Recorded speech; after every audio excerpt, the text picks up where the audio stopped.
This is where you nod your heads. Can I get an amen? Everyone who has ever preached wants to know if he's connecting to his audience. If he doesn't care to know, then he shouldn't preach, but that's a different discussion. Sometimes it can be frustrating when speaking to a very subdued group that shows no emotion and doesn't respond with any head nods or amens.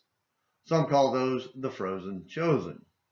Though an overly responsive audience can be even more distracting, sometimes in our desperation we ask for responses.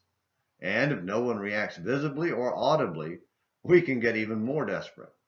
I've never said it out loud, but inside I've had times when I felt like asking, are you even listening?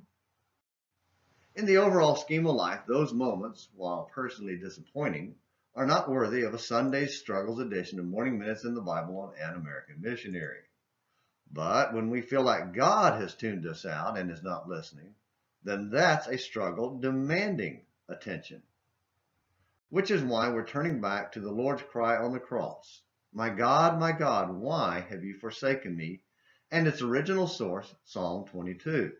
The text goes on to say, far from my deliverance are the words of my groaning. Oh my God, I cry by day, but you do not answer, and by night, but I have no rest. Psalm 22, verses 1 and 2. No one knows for sure if the psalmist was speaking from personal experience or metaphorically describing his feelings, but he was clearly speaking prophetically of the Messiah, Jesus, and his earthly experiences and feelings. Regardless, he began with a sense of desperation from this feeling that God was not listening. That feeling would quickly change as he declared his trust in God despite his suffering. Yet you are holy, O you who are enthroned upon the praises of Israel. Psalm 22, verse 3.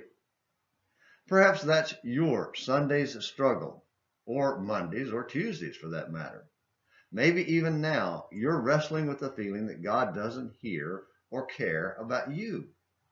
Don't give up on the Lord just because he doesn't respond audibly or visibly. Remember, his promise wasn't to remove all our problems, but to be at our side as we go through them and bring us home to him. The solution is to trust God, no matter what happens or how we feel about it in the moment. Jesus did and was exalted to the throne of David in heaven.